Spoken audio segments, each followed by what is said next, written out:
ఏమమ్మా మైక్ కొంచెం పెంచు.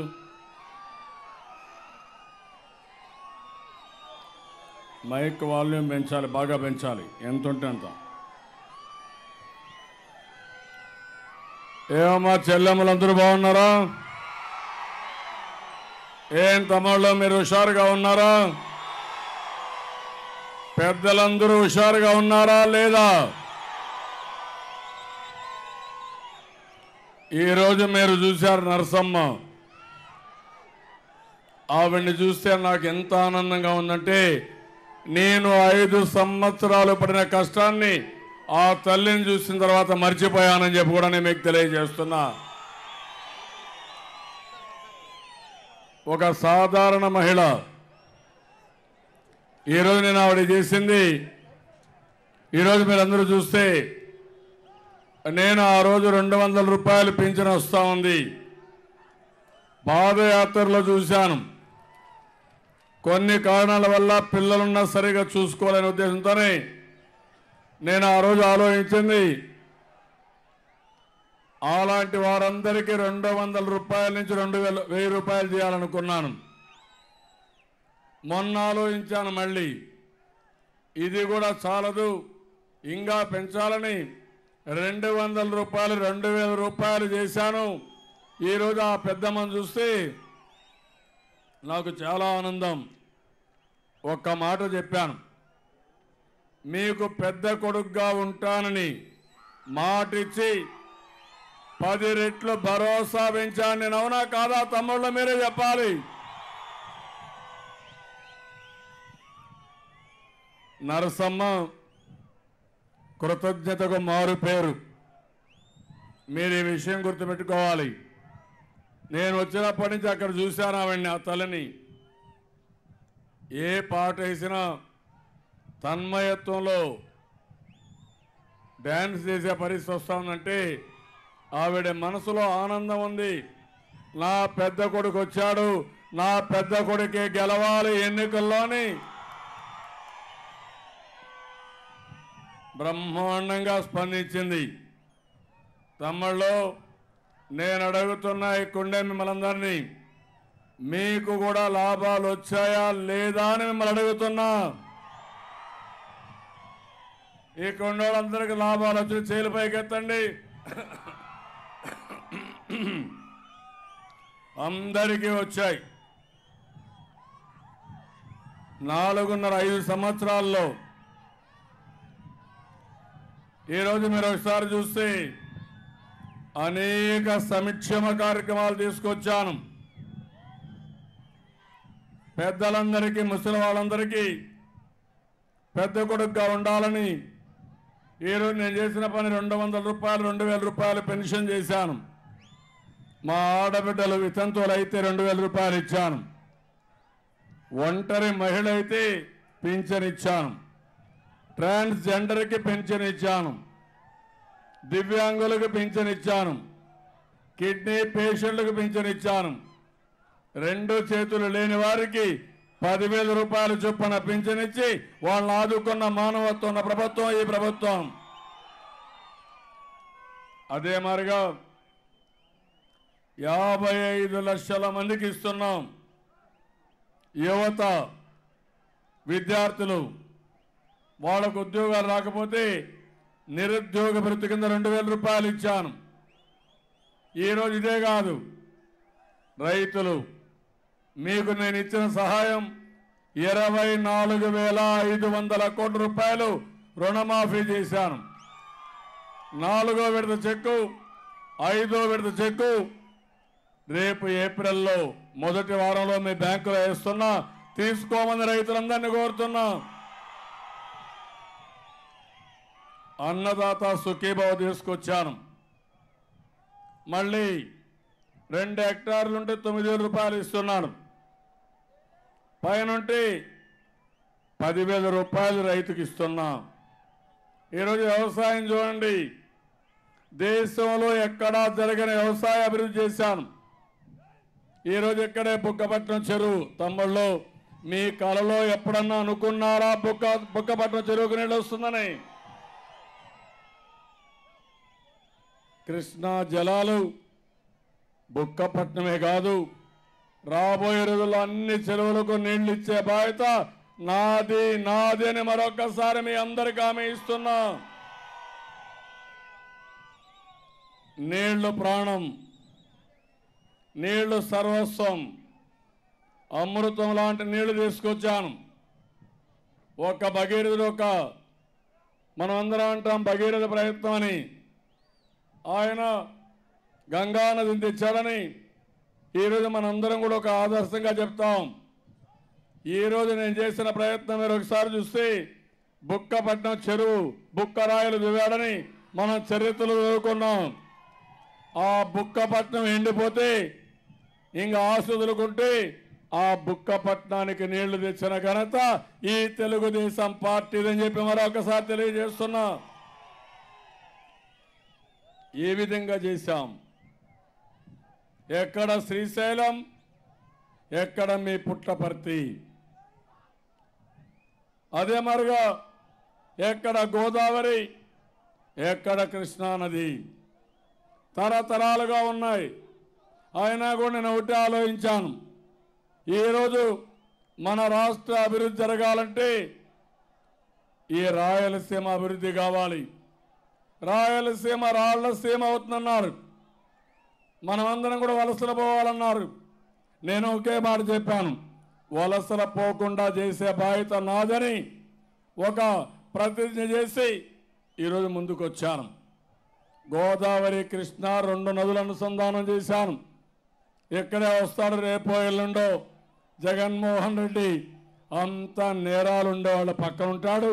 నేర చరిత్ర తప్ప దారుణ రాజకీయం తప్ప ఇంకోటి లేదు.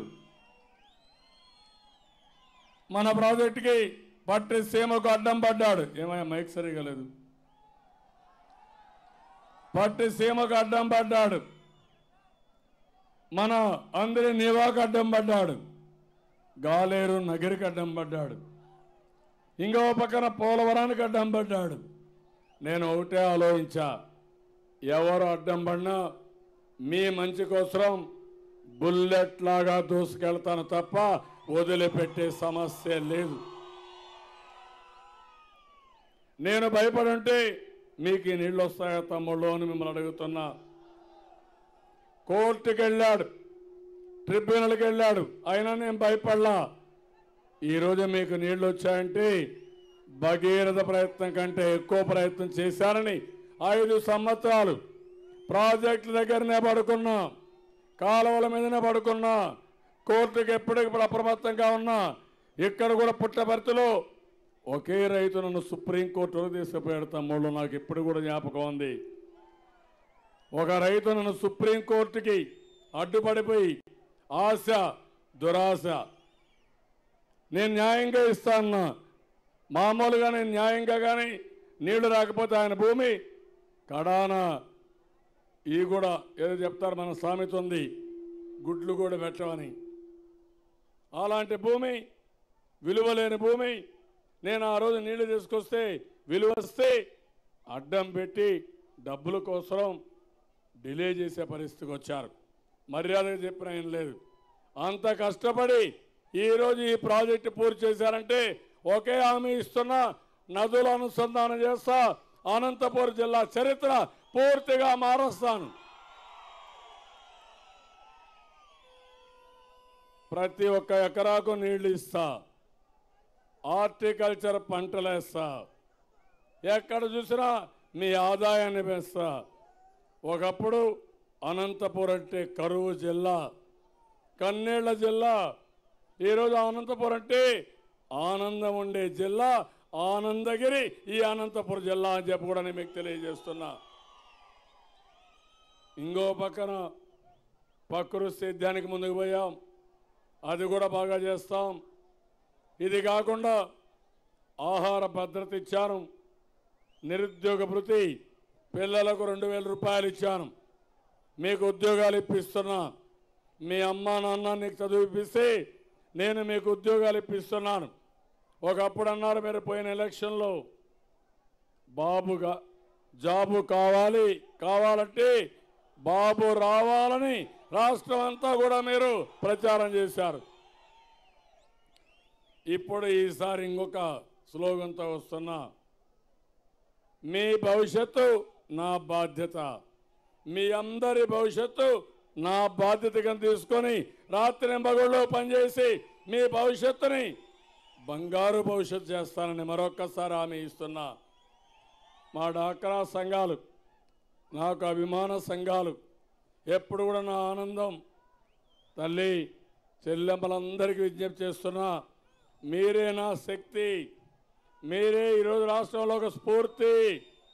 1-2 ఆర్గనైజేషన్లు కాదు, 1 కోటి మంది. ఏమయ్యా నీ మైక్ సరిగా లేదా? పనికినాడుగా ఉన్నావు.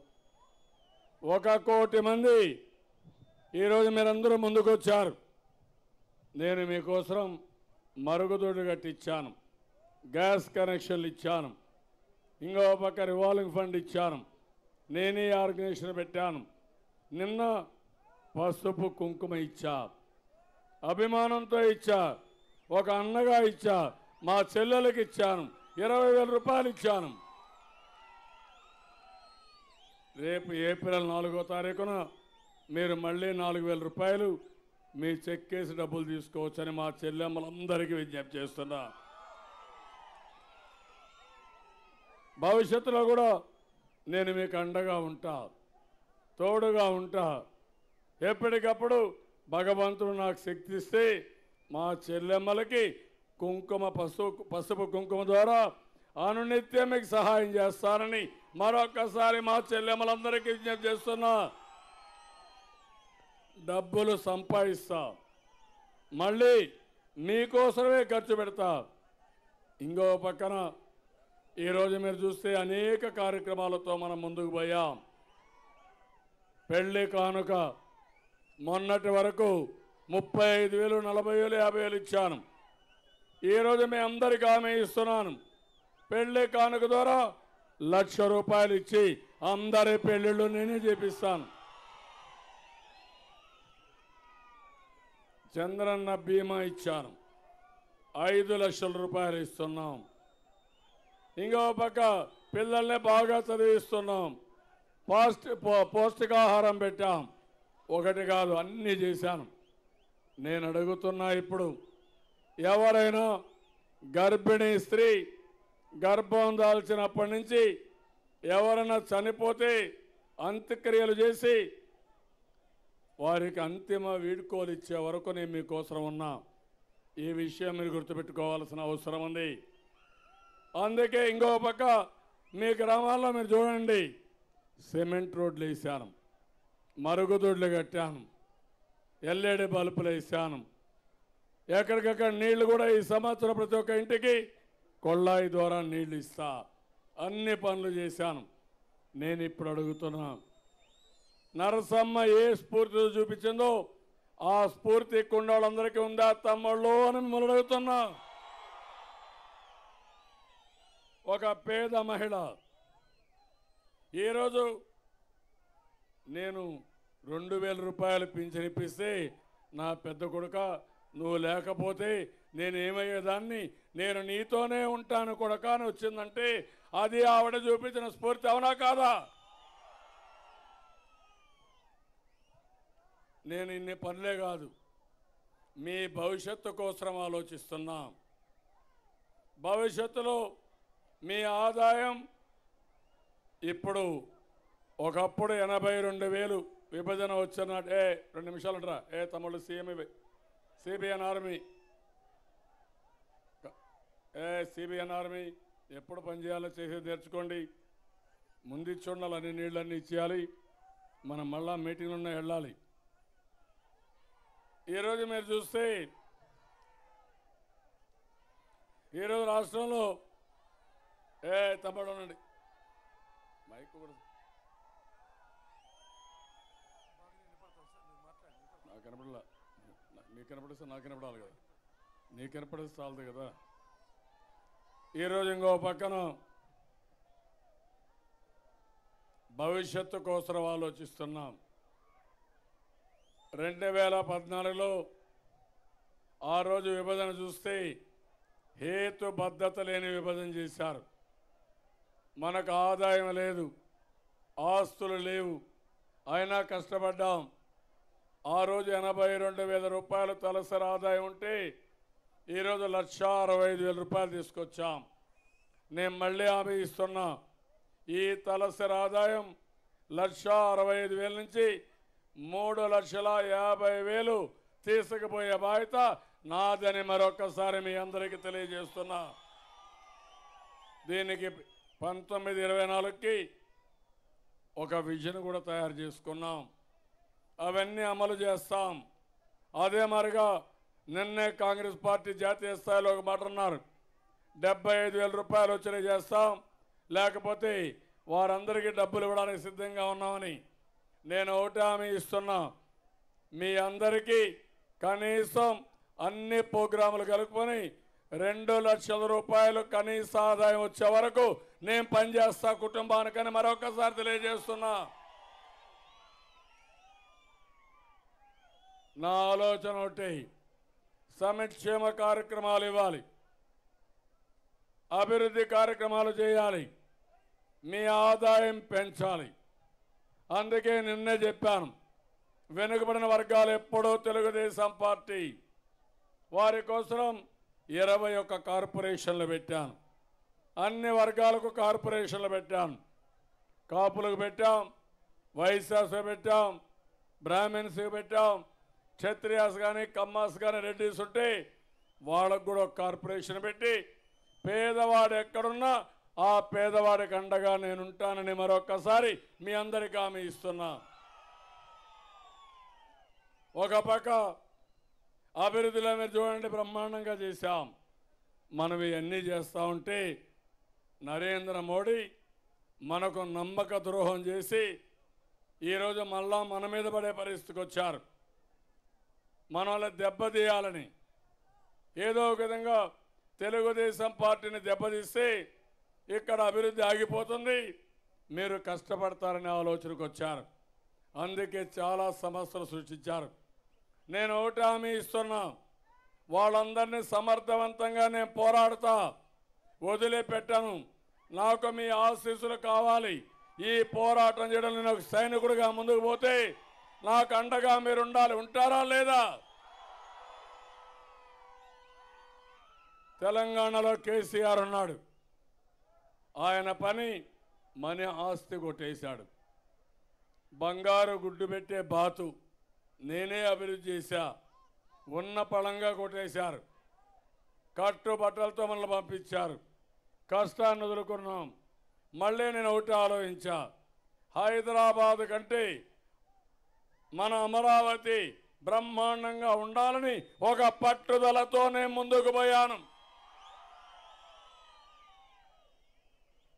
అది చూశాడు, మన దగ్గర డబ్బులు లేవనుకున్నాడు, ఏదో భిక్షం వేయాలనుకున్నాడు. అమరావతి ఫౌండేషన్ రోజున నేను పిలిస్తే నేను ఒక 500 కోట్లు ఇవ్వాలనుకున్నా, కానీ ప్రధానమంత్రి మట్టి నీళ్ళు ఇచ్చాడు, ఆయన బాధపడతాడని నేను ఇవ్వలేదని చెప్పాడు. ఈరోజు మీరు ఒకసారి గుర్తుపెట్టుకోండి, 1,00,000 కోట్ల రూపాయలు కొట్టేసి మనకు రావాల్సిన వాటాలో పంపకం ఇవ్వకుండా 500 కోట్ల రూపాయలు భిక్ష వేస్తానంటున్నాడు. నీ భిక్ష నాకు అవసరంలా, నేనే అవసరమైతే నీకు 500 కోట్లు ఇస్తాను తప్ప నీ దయాదార్శాలపై నేను లేను. నేను ఒక ఆలోచన చేశాను, అమరావతికి భూమి కావాలి. భూమి కావాలంటే మన దగ్గర డబ్బులు లేవు. రైతులకు ఒకే ఒక పిలిపించాను, మీరు భూమి ఇవ్వండి, ఇప్పుడు వచ్చే ఆదాయాన్ని కంటే ఎక్కువ ఇస్తా, 10 సంవత్సరాలు 10% పెంచుకుంటూ పోతా. మీ భూమి ఎప్పుడు అమ్ముకున్నా 5 రెట్లు కనీసం దీనికంటే ఎక్కువ ఆదాయం వస్తుందని చెప్పాను. 35,000 ఎకరాలు ఇచ్చారు. ఇది 50,000 కోట్ల రూపాయలు విలువ చేసే ఆస్తి. ఈరోజు నేను ప్రపంచంలో ఎక్కడా లేని సిటీ నిర్మాణం చేస్తున్నాను. ఒక్క పైసా నా జోబుల నుంచి పెట్టలేదు. అక్కడ వచ్చే డబ్బులతోనే బ్రహ్మాండమైన సిటీ కట్టి ముందుకు పోతున్నానని చెప్పి కూడా నేను మీకు తెలియజేస్తున్నా. అది చూశాడు కేసీఆర్. ఆయన అనుకున్నాడు మన దగ్గర డబ్బులు లేవు, రాజధాని కట్టలేడని. వాళ్ళ మీటింగ్లో కూడా చెప్పాడు, భవిష్యత్తులో ఇది చూస్తే మనం ఒక చిన్న చెరువుకు ల్యాండ్ అక్విజిషన్ చేయలేకపోయాం. ఆయన దగ్గర చెరువులకు కాదు, రిజర్వాయర్లకు కాదు, కాలువలకు కాదు, కడాన అమరావతికి 35,000 ఎకరాలు ల్యాండ్ అక్వైర్ చేశాడు. ఇది చూస్తే భవిష్యత్తులో అమరావతి హైదరాబాద్ కంటే మించిపోతుందని కుళ్ళు పట్టుకున్నదని చెప్పి కూడా నేను మీకు తెలియజేస్తున్నా. అందుకే కుట్ర మొదలుపెట్టాడు. ఆ కుట్రే జగన్మోహన్ రెడ్డిని సపోర్ట్ చేయడం. నేను అడుగుతున్నా వైఎస్ఆర్ కాంగ్రెస్ నాయకులకి కొన్ని వేల కోట్లు వచ్చాయి. మన దగ్గర డబ్బులు లేవు, మనం ఖర్చు పెట్టడం లేదు. కానీ వీళ్ళకి డబ్బులు వచ్చాయి. నరేంద్ర మోడీ పంపించాడు, కేసీఆర్ పంపించారు. ఒక్కొక్క అసెంబ్లీకి ఒక విడతగా 10 కోట్ల రూపాయలు ఇచ్చారు. ఎవడబ్బా సొమ్మిది అని అడుగుతున్నా మిమ్మల్ని అందరినీ. అవినీతి డబ్బులు, ప్రజల డబ్బులు మీ ఇష్ట ప్రకారం దోచుకుని మా మీద మీరు ఖర్చు పెడతారని అడుగుతున్నా. నిన్న మీరు చూశారు అతి దారుణం. ఢిల్లీకి వెళితే ఢిల్లీలో మన ఆఫీసర్ని ట్రాన్స్ఫర్ చేశారు. దానికంటే ముందు ఒక విషయం మీకు చెప్పాలి. ఈ జగన్మోహన్ రెడ్డి పైన 31 కేసులు వేశారు. అఫిడవిట్లోనే ఉన్నాయి. 31 కేసుల పేపర్లన్నీ వచ్చాయి. నా మీద కూడా ఒక కేసు ఉంది. అతని పైన దేశంలో ఎన్ని నేరాలుంటే అన్ని నేరాల కింద సిబిఐ కానీ, ఈడీ కానీ, పోలీస్ స్టేషన్ కానీ అన్ని కేసులు ఉన్నాయి. నమ్మక ద్రోహం, కుట్ర, మనీ లాండరింగ్ అన్ని కేసులు పెట్టారు. నా మీద పెట్టండి. ఒకే ఒక కేసు ఉత్తర తెలంగాణ ఎడారిగా మారిపోతుందంటే బాబ్లీ కోసం పోతే మన భూమిలో నా మీద కేసు పెట్టారు తప్ప ఇంకోటి లేనే లేదని మీ అందరూ తెలియజేస్తున్నా. ఇది ఇంకో పక్క ఆయన వ్యక్తిత్వం ఓసారి బాధేస్తుంది చెప్పుకోవాలంటే కూడా. చిన్నతనం, బాగా చెడిపోయిన వ్యక్తి అతను, పద్ధతి లేని వ్యక్తి అతను. మొన్న కేసీఆర్ ఇద్దరు కలిసి హైదరాబాద్లో ఒక కంపెనీ ఉంటే వాళ్ళు మనకు పనిచేస్తూ ఉంటే ఆ కంపెనీ పైన రేడ్ చేసి మన పార్టీ సేవామిత్ర డేటా అంతా దొంగిలించకపోయారు. దానికి సాకు ఏంటంటే మన గవర్నమెంట్ డేటా వాళ్ళ దగ్గర ఉందని చెప్పారు. మన గవర్నమెంట్ డేటా నీకేం పని? మా అధికారులు చెప్పారు మాకేం పోలేదు, మా డేటా మా దగ్గర ఉందంటే కాదు మీ డేటా పోయింది కాబట్టి మేము ఇంటర్ఫియర్ అయ్యామని కేసీఆర్ చెప్పే పరిస్థితికి వచ్చాడు. మొన్న ఢిల్లీకి వెళ్ళాడు. ఓట్లన్నీ తీసేసాం 40 లక్షలు అని చెప్పి కంప్లైంట్ ఇచ్చి ఇక్కడికి వచ్చి 9 లక్షల ఓట్లు తీసేశాడు. మామూలుగా జోబులు కొట్టేవాళ్ళు చూసాం, భూములు కబ్జా చేసేవాళ్ళు చూసాం. ఓటు దొంగల్ని ఫస్ట్ టైం చరిత్రలో ఇప్పుడే చూస్తున్నాం తల్లి. ఈ విషయం మీరు గుర్తుపెట్టుకోవాలి. వీళ్ళ ఆటలు బయట చేయొచ్చుగా నా దగ్గర చేయలేరు.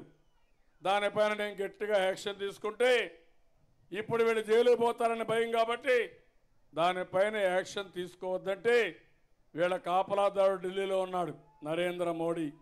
కాపలా కాస్తున్నాడు దొంగలకి, నేరస్తులకి. ఆయన అడ్డం పడతాడు. మొన్నే మీరు చూశారు కోడి కత్తి కేసు. ఎంత కోడి కత్తి తమ్ముడు? ఇంత కోడి కత్తి. ఎంత రాద్ధాంతం చేశారో చూసారా మీరు? దానికి గవర్నమెంట్ ఆఫ్ ఇండియా ఎంక్వైరీ చేస్తారు. ఎన్ఐఏ లా అండ్ ఆర్డర్ మంది వాళ్ళు వేయడానికే వీలు లేదు. అలాంటి ఎంక్వైరీ చేస్తారు. నిన్ననే వాళ్ళ ఇంట్లో చూసారా వివేకానంద రెడ్డి హత్య చూసారా మీరందరూ? మీకు పక్కన అవునా కాదు విన్నారా లేదా? చేతులు పైకి ఎత్తండి. అర్థం చేసుకున్నారా? ఇది కుటుంబంలో జరిగిన కుటుంబ సభ్యుల హత్య ఎవరా కాదా? అవునంటే చేతులు పైకి ఎత్తండి. ఏం తమ్ముళ్ళు ఇంత ఘోరమా? గుండెపోటుతో మరణించారని చెప్తారా మీరు? నెత్తెన కొడితే ఈ కత్తులన్నీ ఉపయోగిస్తే మెదడు బయట వచ్చి 4-5 లీటర్లు రక్తం వస్తే రక్తాన్ని కడిగేసి బెడ్షీట్ మార్చేసి ఇది గుండెపోటు మరణం అని చెప్పి దహనం చేయాలంటే ఆ వాళ్ళ మనుషులే కంప్లైంట్ ఇవ్వమంటే కంప్లైంట్ ఇస్తే పోలీసులు పోస్ట్ మార్టంలో కాదు ఇది ముమ్మాటికి హత్య అని చెప్పి ఎస్టాబ్లిష్ చేశారు. ఎవరన్నా చూస్తే మీకు అర్థం కాలేదు హత్య అని? చూసారా ఆ ఫోటోలో? ఏమనిపించింది మీకు? హత్య అనిపించిందా? గుండెపోటు అనిపించిందా? గుండెపోటు తల పగులుతుందా? రక్తం వస్తుందా? దానికి బ్లడ్ వామిటింగ్స్ అని చెప్పారు తమ్ముళ్ళు. రక్తం ఎవరన్నా గుండెపోటు వస్తే బ్లడ్ వామిటింగ్స్ వస్తాయా? క్యాన్సర్ వస్తే వస్తుందేమో కానీ దీంతో రాదు. అలాంటి దుర్మార్గం చేసి సాయంత్రం ఒక లెటర్ పెట్టారు. ఏమని పెట్టారో చూసారా? డ్రామా మధ్యలో మేము చంపేసామన్నారు. చూసారా?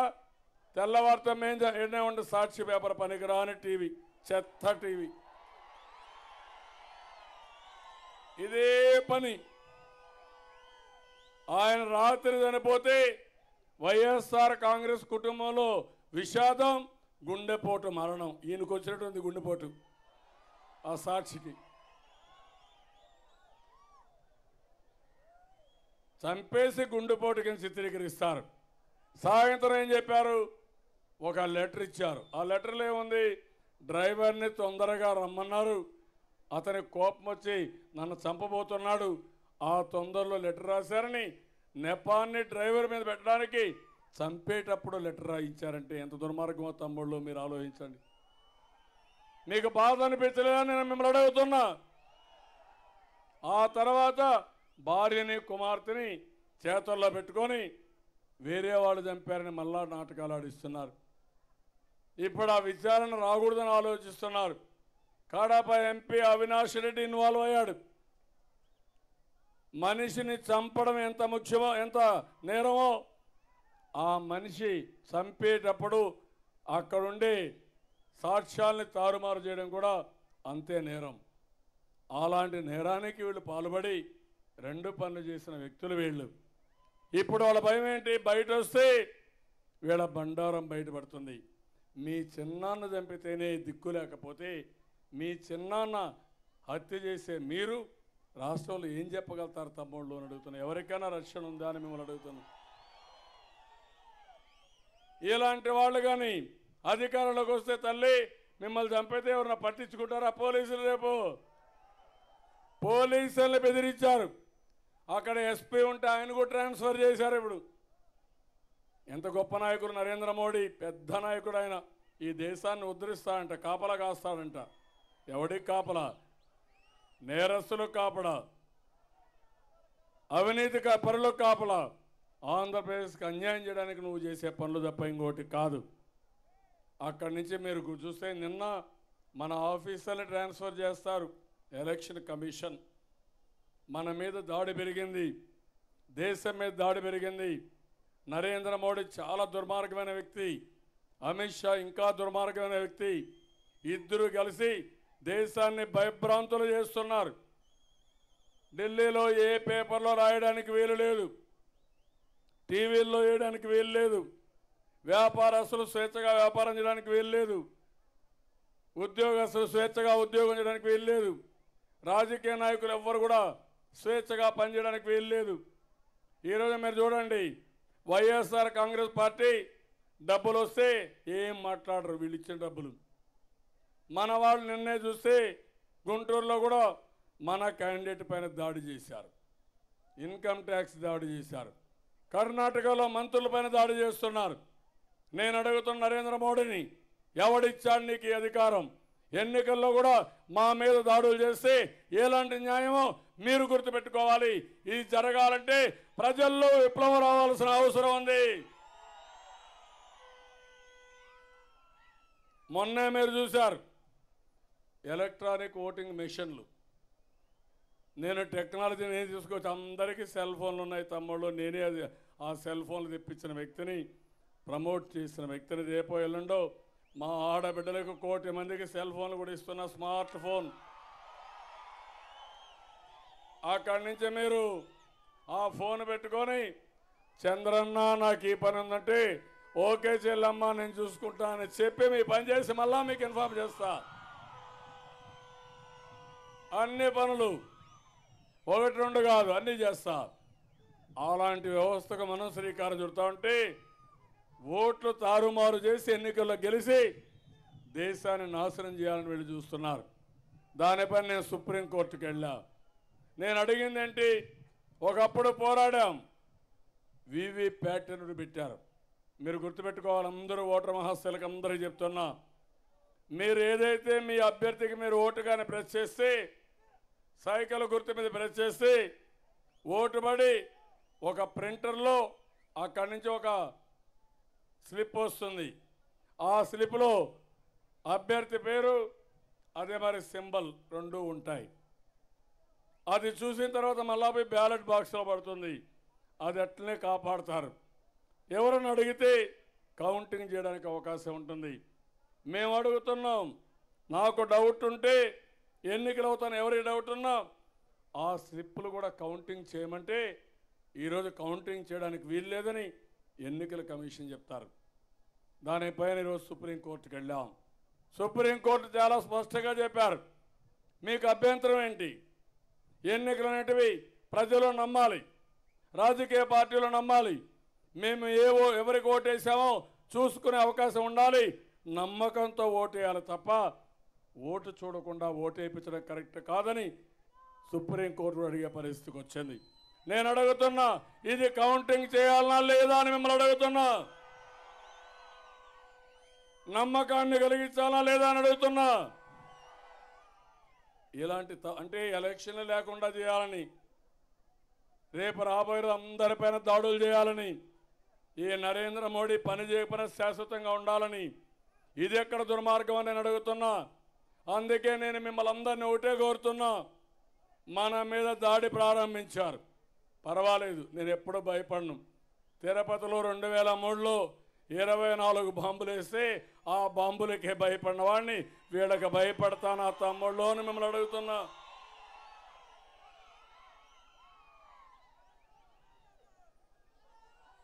ప్రాణం ముఖ్యం కాదు, మనం అనుకున్న లక్ష్యం ముఖ్యం. నా లక్ష్యం చాలా స్పష్టం, దుర్మార్గాన్ని ఎట్టి పరిస్థితుల్లో ఉపేక్షించను, ధర్మాన్ని కాపాడుతా, చట్టాన్ని గౌరవిస్తా, 24 గంటలు పనిచేస్తా, సంపద సృష్టిస్తా, మళ్ళీ నరసమ్మ లాంటి వ్యక్తులకి, మీలాంటి వ్యక్తులకి పూర్తిగా అండగా ఉంటా, మీ భవిష్యత్తుని బంగారు భవిష్యత్తు చేస్తా. అది నా డిటర్మినేషన్, అది వీళ్ళ కోపం. అమరావతి అభివృద్ధి అయితే కేసీఆర్కి భయం, హైదరాబాద్ ఎత్తిపోతుందని. ఒకప్పుడు బెంగళూరు కూడా అనుకున్నారు, ఏమీ చేయలేకపోయారు నన్ను. ఆ రోజు అభివృద్ధి చేశాను. ఇప్పుడు నేను చెప్తున్నా, ఇండియాలోనే కాదు ప్రపంచంలోనే అతి ముఖ్యమైన నగరాల్లో 5 నగరాల్లో మన నగరం ఉంటుందని మీ అందరికీ విజ్ఞప్తి చేస్తున్నా. అనంతపూర్ జిల్లా ఒకటే మీరు గుర్తుపెట్టుకోండి, ఇది రాయలసీమ కాదు, ఎడారి కాదు, రాష్ట్రంలోనే నెంబర్ 1 జిల్లాగా తయారు చేసే బాధ్యత నాదని మీ అందరికీ హామీ ఇస్తున్నా. ఉద్యోగాలు, ఇండస్ట్రీ, సర్వీస్ సెక్టర్, వ్యవసాయం, హార్టికల్చర్ అన్ని అభివృద్ధి చేస్తా. కానీ నాకు మీ దగ్గర నుంచి ఒకటి కావాలి. నేను ఇన్ని కష్టపడి పనిచేస్తే మీలో కొంతమందికి ఇంకా కులం ఉందంటే నాకు అర్థం కాల. ఏం తమ్ముళ్ళు మీరు చెప్పండి, కులం ఉందే ఒకరిద్దరికి? ఒకరిద్దరికి ఉంది. ఇప్పుడు రఘునాథరెడ్డి గారు ఇక్కడ మంచి వ్యక్తి, అవతల వాడు మరి దుర్మార్గుడు కాదు, అవునా కాదా? అవతల వ్యక్తిని చూసారా మీరు ఎంత దుర్మార్గుడు? ఆ వ్యక్తిని చూస్తే మొత్తం కస్టమ్స్ సెంట్రల్ ఎక్సైజ్లో స్పోర్ట్స్ కోటాలో మేనేజ్ చేసి ఇన్స్పెక్టర్ పోస్ట్ సంపాదించుకున్నాడు. అనేకమైన అవినీతి ఆరోపణలో బళ్ళార్లో సిబిఐ తన ఆఫీస్ రైడ్ చేసింది. భాస్కర్ నాయుడు అనే ఇన్స్పెక్టర్ బలయ్యాడు, ఇతను మాత్రం అబ్స్కాండ్ అయిపోయాడు, ఉద్యోగాన్ని తొలగించారు. కేసు ఇంకా విచారణలో ఉంది. జగన్ ఆస్తులకు ఇతను బెనామీ. ఇతను అంటే జగన్కు కూడా అన్ని ఆయన గుణాలే. నాయకుడికి తగ్గిన అనుచరుడు ఈ యొక్క శ్రీధర్ రెడ్డి. అదే మరిగా అప్పుడప్పుడు 10 రోజులకు ఒకసారి వస్తాడు. అదే మరిగా మన రఘునాథ్ రెడ్డిలో మంచితనం, అచంచలమైన మంచితనం, అందరిని అజాశత్రు, అందరితో బాగుండాలనుకుంటాడు. ఒకరిద్దరు తప్పు చేస్తే గట్టిగా దండించలేడు. ఈ బలహీనత కూడా ఉంది మనిషిలో. అందుకనే కొంతమంది ఇష్టానుసారంగా చేస్తారు. అదే చెప్పా కారులో, రఘునాథ్ రెడ్డి గారు నాయకుడు అంటే నరేంద్ర మోడీ మనకు అన్యాయం చేస్తున్నాడంటే ఖబర్దార్ జాగ్రత్తగా ఉండు, నీ అంతు చూస్తానని దేశంలో నేను ముందుకు పోయానంటే భయం అనేది నా జీవితంలో లేదు. ధర్మాన్ని కాపాడడానికి చట్ట ఉల్లంఘన చేసిన దుర్మార్గులపైన ఒంటికాలతో పోతా. మళ్ళా నాకు హత్యలు తెలియవు తల్లి చెల్లమ్మలో, మీరు గుర్తుపెట్టుకోవాలి. నా జీవితంలో హత్య అనే మాటే తెలియదు. పరిటాల రవీందర్ని అతి దారుణంగా చంపిన 145 మంది కార్యకర్తల్ని పొట్టన పెట్టుకున్నా. మళ్ళీ ఈరోజు ముఠాలు పూర్తిగా అణిచివేసి, రౌడీజాన్ని అణిచివేసి మీకు శాంతినిచ్చిన వ్యక్తిని నేను తప్ప, ప్రశాంతత ఇచ్చిన వ్యక్తి తప్ప ఎప్పుడూ మర్డర్స్ నేను చేయను. అందుకని మిమ్మల్ని అడుగుతున్నా, ఇప్పుడు మీకు కులం కావాలా, నీళ్లు కావాలా, ఏం కావాలా తమ్ముళ్ళు? కులం పేరు తీసుకొని చీకొట్టాల్సిన అవసరం ఉందా లేదా? నేను కులం చూసి పనులు చేశానా? కులం చూసి నీళ్లు ఇస్తున్నానా? బుక్కరాయపట్నంలో నీళ్లు అందరూ తాగారా లేదా? ఎందుకు మళ్ళీ ఈ కులం వచ్చింది? అదే నేను అడుగుతున్నా. మతం, కులాలు మనం క్రియేట్ చేసుకున్న వ్యవస్థలు తప్ప ఇంకోటి కాదు. నాకు ఒకసారి ఆ మాట అంటే నా జీవితంలో ఒకటే గుర్తుపెట్టుకోండి. ఒక పక్క కృష్ణప్ప ఉన్నాడు, పార్టీ ఉన్నప్పటి నుంచి ఉన్నాడు కృష్ణప్ప ఉన్నాడు. ఒక పక్క రఘునాథ్ రెడ్డి గారు ఉన్నారు. నేను శాశ్వతంగా అందరి వాడిగా ఉండాలనుకుంటున్నాను. ఆ విషయం మీరు గుర్తుపెట్టుకోవాలి. ఒక వ్యక్తికి, ఒక సమాజాని కోసం కాకుండా రాష్ట్రంలో శాశ్వతంగా అందరి వాడిగా మిగిలిపోవాలని, 5 కోట్ల మంది వాడిగా ఉండాలని నా ఆలోచన. నేను చేసే పనులు 5 కోట్ల మందికి ఉపయోగపడాలి. తద్వారా ఈ రాష్ట్రం బాగుపడాలి. నేను ఆలోచన నేనుంటే కావాలని కులాలు తీసుకొచ్చి గ్రామాల్లో విభజన చేసి రాజకీయ లబ్ధి పొందాలని ఆలోచించడం చాలా దుర్మార్గం అని చెప్పి కూడా నేను మీకు తెలియజేస్తున్నా. ఈరోజు మనందరం కూడా ఒక పవిత్రమైన స్థలంలో ఉన్నాం, పుట్టపర్తిలో. ఆ రోజు స్వామి ఈ ప్రాంతాన్ని ప్రపంచానికి ఒక స్పిరిచువల్ సెంటర్గా, ఎవరికి బాధ ఉన్నా వాళ్ళు ఇక్కడికి వస్తే వాళ్ళ యొక్క సమస్యలను నివృత్తి చేసే కేంద్రంగా ఈ పుట్టపర్తి ఉంది. దీనికి మనస్ఫూర్తిగా నేను ఒకటే చెప్తున్నా, ఈ పుట్టపర్తిని రేపు రాబోయే రోజుల్లో ఒక బ్రహ్మాండమైన స్పిరిచువల్ సెంటర్గా నేను తయారు చేస్తానని మరొకసారి మీ అందరికీ హామీ ఇస్తున్నా. ఈరోజు మీరు చూస్తే దీన్ని వరల్డ్లోనే ఒక బెస్ట్ సెంటర్గా తయారు చేస్తాం. ఇంకో పక్కన అమడగూరు, ఓడి చెరువు, నల్లమడ 139 చెరువులు ఉన్నాయి. ఈ 139 చెరువులకి నీళ్లు నింపే బాధ్యత నాదని మరొకసారి మీ అందరికీ హామీ ఇస్తున్నా. అవసరమైతే వీటికన్నిటికీ ఎన్ని నీళ్లు కావాలని ఇస్తాం. చిన్న పెద్ద లిఫ్ట్ ఇరిగేషన్ కావాలని పెడతాం. పుట్టపర్తి, బుగ్గపట్నం, కొత్త చెరువుకి ఈ 3 మండలాలు కలుపుతూ 200 కోట్లతో 4 లైన్ రోడ్డు కావాలన్నారు. తప్పకుండా ఇది కూడా శాంక్షన్ చేస్తారని మీ అందరికీ హామీ ఇస్తున్నా. పెద్ద చెరువు జిల్లాలో బుక్కపట్నం, దీని కింద రైతులకు చాలామందికి నష్టం వస్తూ ఉంది. వాళ్ళకు కూడా నష్టపరిహారం ఇస్తామని చెప్పి కూడా నేను మీకు తెలియజేస్తున్నా. అది కూడా వర్కౌట్ చేస్తాం. ఇంకో పక్క పుట్టపర్తి ప్రాంతంలో నీళ్లు వచ్చాయి, ఇండస్ట్రీ రావాలి, ఎయిర్పోర్ట్ ఉంది. కాబట్టి ఇండస్ట్రీస్ పెద్ద ఎత్తున తేవడానికి అన్ని విధాలు వర్కౌట్ చేస్తానని చెప్పి కూడా నేను మీకు తెలియజేస్తున్నాను. ఇంకో పక్క ఇక్కడ పుట్టపర్తిలో జూనియర్ కాలేజీ కావాలని, పాలిటెక్నిక్ కాలేజ్ కావాలని ఇవన్నీ ఉన్నాయి, ఇవి కూడా నేను చేస్తాను. గాజులపల్లి చెరువుకు నీళ్లు ఇవ్వాలని అడిగారు, ఇది కూడా తప్పకుండా ఇస్తాం. వడ్ర కులస్తులు ఉన్నారు, వాళ్ళందరూ కూడా మాకు కూడా ప్రాతినిధ్యం ఇవ్వాలని కోరుకుంటున్నారు. వీలైనంత వరకు అందరికీ ప్రాతినిధ్యం ఇవ్వడానికి పోయాను. మొన్నే రజికాకు కూడా ఒక ఎమ్మెల్సీ ఇచ్చాను. 6 మంది ఎమ్మెల్సీలు ఉంటే 5 ఎమ్మెల్సీలు బీసీలకే ఇచ్చిన పార్టీ తెలుగుదేశం పార్టీ. మళ్ళీ నేను హామీ ఇస్తున్నా, ఏ వర్గమైన ఇప్పుడు బ్రాహ్మణులకి కార్పొరేషన్ పెట్టాం, ఎమ్మెల్సీ ఇవ్వలేకపోయాం, ఎమ్మెల్యే ఇవ్వలేకపోయాం, తప్పకుండా వాళ్ళకి ఎమ్మెల్యే ఇస్తాను. వడ్డరికి అకామిడేట్ చేయలేకపోయాం, తప్పకుండా వడ్డర్లకు కూడా ఒక ఎమ్మెల్సీ ఇస్తానని మీ అందరికీ హామీ ఇస్తున్నా. అన్ని కులాలని గౌరవిస్తాం, అన్ని మతాలని సమభావంతో చూస్తాం. అందరికీ ఆమోదయోగ్యమైన పాలసీలతో ఈ ప్రభుత్వం ముందుకు పోతుందని మరొక్కసారి తెలియజేస్తూ, ఇప్పుడు అడుగుతున్నా, నేను చెప్పిందంతా మీకు అర్థమైందా? రఘునారెడ్డి చెడ్డవాడు కాదా? చెడ్డవాడా?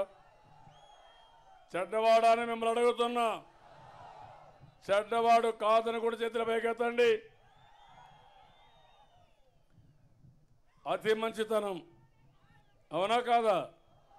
ఆ అతి మంచితనంతో కొంతమంది దుర్వినియోగం చేసి కొంతమంది ఆసరాగా తీసుకు పర్వాలేదు, ఈ రఘునాథ్ రెడ్డి కదా ఏం చేస్తారనుకున్నారు. కానీ మంచికి అండగా ఉండడం మీ అందరి బాధ్యత అవునా కాదా అని మిమ్మల్ని అడుగుతున్నాను. దుర్మార్గుడితో మీరు అండగా ఉంటే ఆ దుర్మార్గుడు మీ జీవితాలతో ఆడుకుంటాడు. నేను ఒకటే హామీ ఇస్తున్నా, రఘునాథ్ రెడ్డి గారికి నేను అండగా ఉంటా, అన్ని విధాలా సహకరిస్తా. ఈ నియోజకవర్గాన్ని నెంబర్ 1 నియోజకవర్గంగా తయారు చేస్తా. మీరు కూడా ఆయనకు పూర్తిగా అండగా ఉండండి. నరసమ్మ రాష్ట్రంలో ఉండే అందరికీ స్ఫూర్తి కావాలి. అవినీతి డబ్బులు, పాపిస్టి డబ్బులు, నరేంద్ర మోడీ పంపించినటివి, కేసీఆర్ పంపించిన డబ్బులు మనకు వద్దు తల్లి. అది పాపిస్టి డబ్బులు. ఆ డబ్బులు కానీ ఉపయోగించుకుంటే మనకు కలిసి రాదు. మన రాష్ట్రం పైన దాడి చేయడానికి పంపించిన డబ్బులు, మన ఆస్తులు దోచుకోవడానికి పంపించిన డబ్బులు, మనల్ని ఇబ్బంది పెట్టడానికి, మన రాష్ట్రాన్ని అభివృద్ధిలో ముందుకు పోనీయకుండా చేసేదానికి ఉపయోగించే డబ్బులు. ఈ డబ్బులు వద్దు. అందుకే నేను మిమ్మల్ని అందరినీ కోరుతున్నా, రేపు జరిగే ఎన్నికల్లో సైకిల్ గుర్తుని ఓటేసి కృష్ణప్ప ఉన్నాడు, అజాత శత్రువు, ఎవరితో పెట్టుకోడు. ఇన్ని సంవత్సరాలుగా నేను చూశాను. వీలైతే మంచి చేస్తాడు, ఎవరికి చెడ్డ అనే మాట తెలియని వ్యక్తి మన కృష్ణప్ప అని చెప్పి కూడా నేను మీకు తెలియజేస్తున్నా. అందుకే 2 అభ్యర్థుల్ని అతి పెద్ద మెజార్టీతో గెలిపిస్తామని గట్టిగా చప్పట్లు కొట్టి హర్షాన్ని ఆమోదాన్ని తెలియజేయాలి. అనంతపురం జిల్లా అన్ని పనులు చేశాను. పోయినసారి 10, 12 + 2 పార్లమెంట్లు గెలిపించారు. ఈసారి నేను కోరుకునేది 14 అసెంబ్లీ సీట్లు గెలవాలి, 2 పార్లమెంట్లు గెలవాలి. మామూలు మెజారిటీ కాదు, అతిపెద్ద మెజారిటీ రావాలి. 2014లో కాంగ్రెస్ కే గతి పట్టిందో ఆ గతిని వైఎస్ఆర్ కాంగ్రెస్ పార్టీకి పడాల్సిన అవసరం ఉంది. నరేంద్ర మోడీ, కేసీఆర్ మన రాష్ట్ర విరోధులైతే రాష్ట్ర ద్రోహి ఈ జగన్మోహన్ రెడ్డి అని చెప్పి కూడా నేను మీకు తెలియజేస్తున్నా. మన రాష్ట్రంలో పుట్టి మన రాష్ట్రానికి అన్యాయం చేసే వ్యక్తులకు ఓటేస్తారా అని మిమ్మల్ని అడుగుతున్నా. మళ్ళీ మోసం చేయడానికి తల్లిని చెల్లిని కూడా తీసుకొచ్చి కళ్ళబొల్లి మాటలు చెప్పాలనుకుంటున్నారు. జరిగింది చాలు, ఇంకా మనకు అవసరం లేదు. 24 గంటలు లోటస్ పండ్లో ఉండి ఇక్కడ ప్రజల జీవితాలతో ఆడుకోవాలంటే అది జరగని పనిని మీరు చెప్పాల్సిన అవసరం చెప్పి తెలియజేసుకుంటూ, ఇప్పుడు నేను అడుగుతున్నా మిమ్మల్ని అందరినీ, తమ్ముళ్ళు మీ ఓటు ఎవరికంటే గట్టిగా చెప్పాలి. తమ్ముళ్ళు మీ ఓటు, తమ్ముళ్ళు మీ ఓటు, అమ్మలారా మీ ఓటు, అమ్మలారా మీ ఓటు, అయ్యలారా మీ ఓటు. తెలుగుదేశం అంటే వర్ధిల్లాలి, గట్టిగా చెప్పాలి తెలుగు